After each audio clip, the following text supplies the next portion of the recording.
Have you ever noticed how some people can walk into a room and everything shifts? Maybe the conversation stutters for a moment. Maybe eyes turn, not in judgment but in recognition, like an invisible wave just rolled through. Nobody can quite explain it, but everyone feels it. That's the power of aura.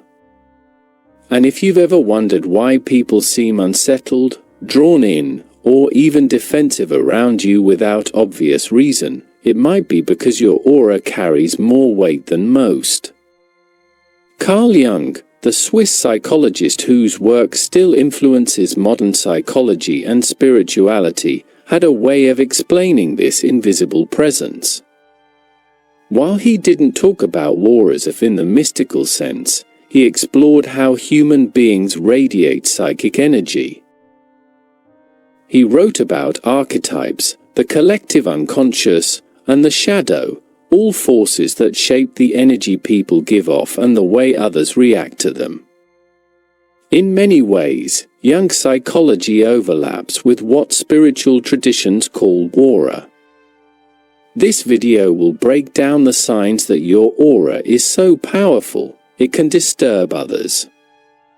And by disturb, I don't mean in a negative sense, it simply means that your presence activates something in people, whether they're ready for it or not. Sometimes it inspires, sometimes it threatens, but it always leaves an impression. If you've ever been accused of being too much, or if people seem to love you or dislike you instantly without knowing you, you're about to understand why. Carl Jung and the aura concept. Jung's psychology gives us a strong foundation to understand what we call aura. He believed every person carries a psyche that's not just a collection of thoughts and feelings, but an energy system. This energy radiates outward, shaping how others feel in our presence. While mystics speak of colors and fields of light, Jung framed it in terms of psychic influence, an unseen but very real force. One of his key ideas was the collective unconscious, the shared reservoir of images, symbols, and archetypes that all humans inherit. When your aura is powerful, it often resonates with these deep archetypes. People might not know why, but they respond to you as if you represent something larger, like the wise sage, the rebel, or the hero. That's why strong auras often feel magnetic or intimidating. They stir something ancient and primal within others. Another essential concept is individuation, Jung's term for becoming your authentic self by integrating the conscious and unconscious. People who have undergone this process tend to radiate clarity and depth. Their aura feels undeniable. But here's the twist, most people haven't integrated their shadow or connected with their authentic core. So when they meet someone who embodies that wholeness, it unsettles them. Your aura becomes a living reminder of what they've denied. 1. People feel intimidated without cause. One of the most telling signs of a strong aura is the way people become intimidated by you, even if you're not doing anything intimidating. You could be sitting quietly at a cafe, speaking softly in a meeting, or just existing in your natural state, and yet others might tense up or avoid direct eye contact. This isn't because of arrogance or aggression on your part. It's because your aura has a density, a gravity, that others sense instinctively. Jung explained this through projection. When people see qualities in you that they haven't accepted in themselves, they project their fears or insecurities onto you. If your aura radiates confidence, someone who feels insecure might label you as overbearing. If your aura radiates depth, someone afraid of their own hidden layers might find you too intense. the intimidation doesn't come from you, it comes from their own unresolved shadow being reflected back. Think of it like holding up a mirror in bright sunlight. The light itself isn't dangerous, but it forces people to see details they might rather ignore. Your aura works the same way, it highlights what others would prefer to keep hidden. That's why even your silence can feel loud. To them, your presence is a reminder of the work they haven't done. 2. Others react strongly to your presence. Another clear sign is the sheer intensity of people's reactions around you. A powerful aura polarizes. Some people will light up when they are near you, feeling energized, safe, or understood. Others will feel restless, irritated, or even defensive. These extreme reactions happen because your aura touches something deep inside them, bypassing logic and hitting the unconscious directly. Jung's theory of anima and animus helps explain this. These are the inner feminine and masculine aspects within every person. When someone encounters an aura that resonates strongly with their inner opposite, it can trigger deep attraction or discomfort. For example, if your aura carries nurturing energy, it might awaken someone's repressed need for care, which could either draw them toward you or make them angry at their own vulnerability. The key here is that you don't have to do anything. Strong auras act like gravitational fields, shifting the emotional balance of a space. People may confess personal things to you without knowing why. Your aura is like a tuning fork, it vibrates at a frequency that forces others to resonate, and not everyone likes the sound. 3. You attract polarized responses.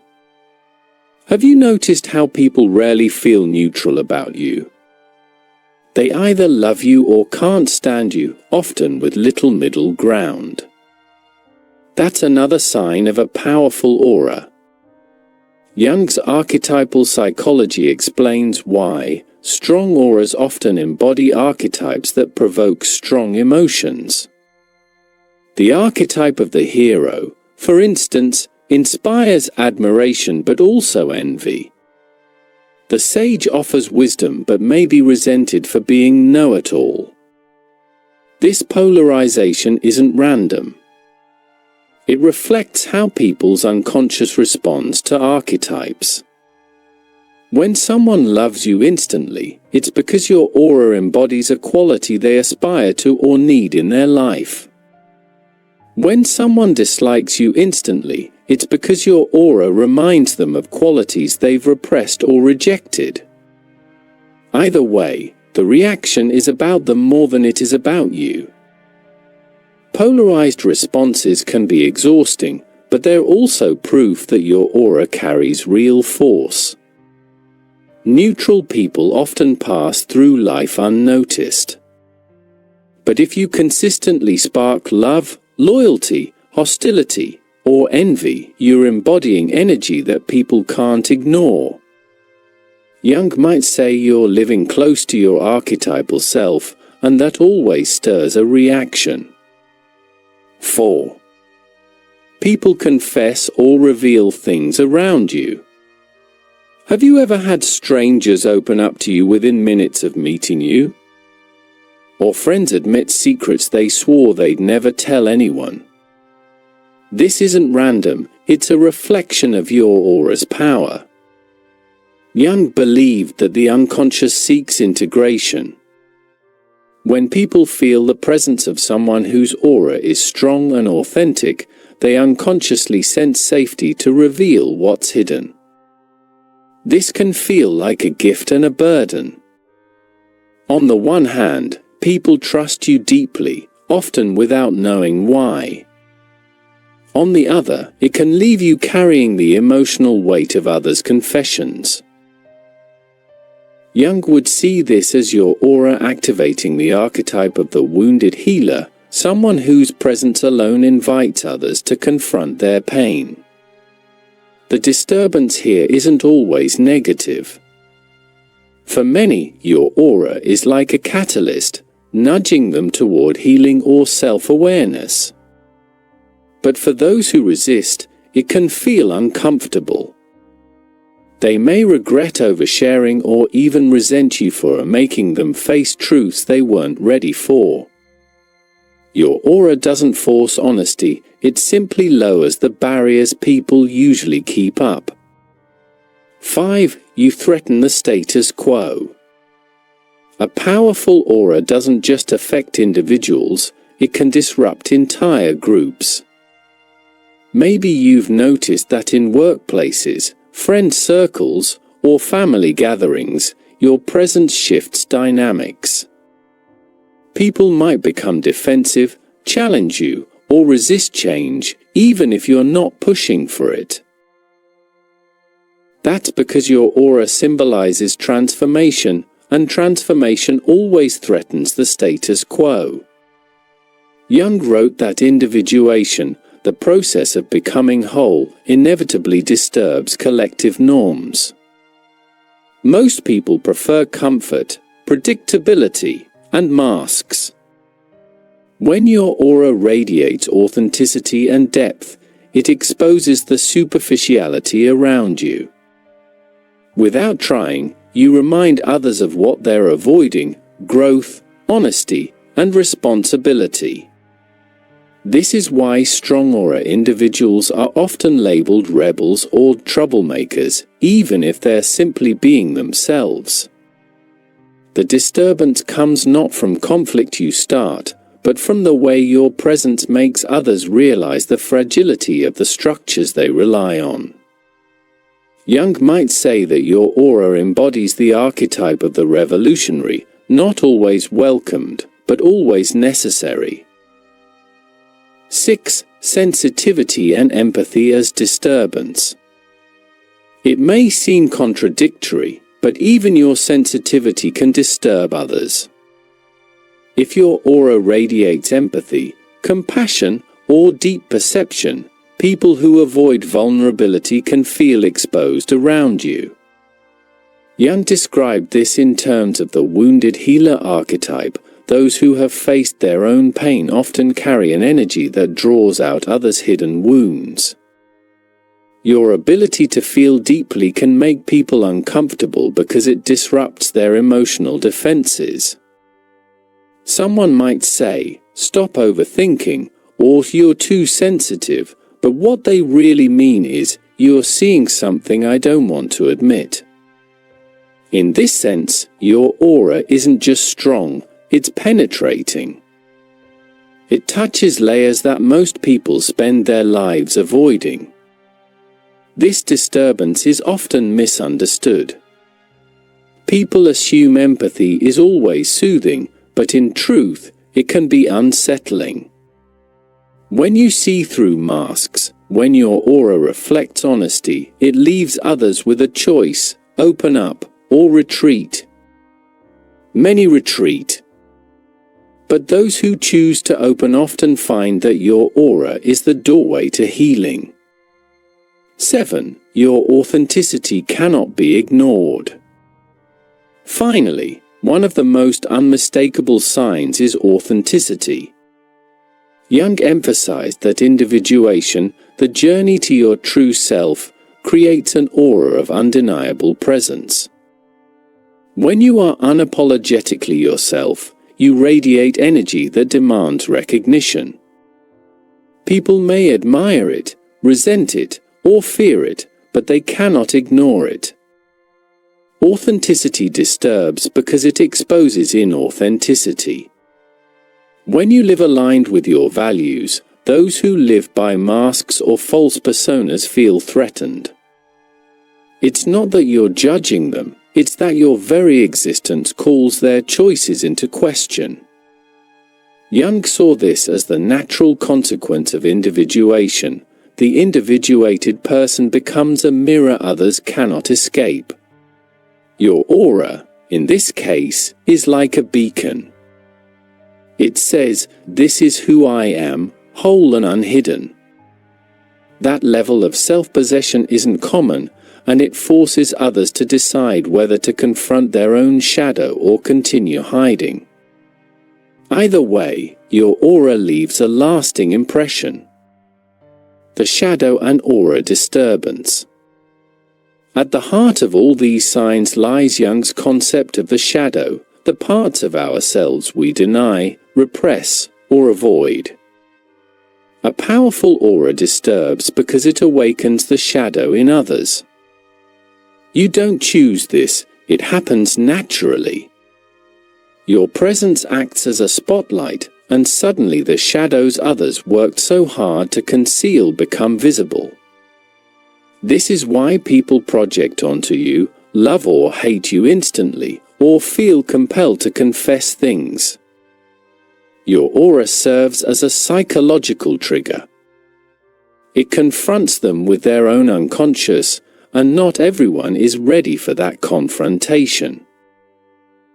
Jung would argue that your aura embodies the process of individuation itself, a process that is always disruptive because it demands growth. Understanding this dynamic can help you carry your aura with wisdom. You're not here to make everyone comfortable. You're here to embody truth, and truth by nature unsettles. The disturbance isn't a flaw in your aura, it's evidence of its strength. Practical implications. So what do you do if your aura is powerful enough to disturb others? First, recognize that it's not your responsibility to shrink yourself to ease others' discomfort.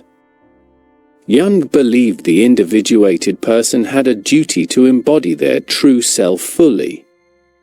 That means standing firm in your energy, even if it unsettles people. At the same time, carry your aura with humility. A strong presence can feel overwhelming to others, and while you don't need to dim your light, you can choose how to channel it. Boundaries matter. Protect your energy from those who drain it, and use your influence intentionally, not recklessly. Finally, embrace the responsibility. A powerful aura isn't just a gift, it's a calling. It means you're someone who awakens, challenges, and transforms. People may resist you, but they'll never forget you. Jung's work reminds us that growth often begins with disturbance. By embodying your aura, you're serving as a catalyst for the very change the world needs. Conclusion. Your aura is more than just an invisible glow, it's the living expression of your inner truth. Carl Jung's psychology gives us the language to understand why it disturbs others, because it activates the unconscious, confronts the shadow, and embodies archetypes that stir deep reactions. If people feel intimidated, polarized, or unsettled around you, it's not because you're too much. It's because your aura reflects what they've hidden from themselves. That reflection can be uncomfortable, but it's also transformative. You remind people of their potential, their truth, and their wholeness, even if they're not ready to face it. So the next time someone reacts strongly to your presence, remember this: disturbance is not failure. It's proof that your aura carries real power. And in a world that often hides from authenticity, your energy is exactly what's needed to wake people up.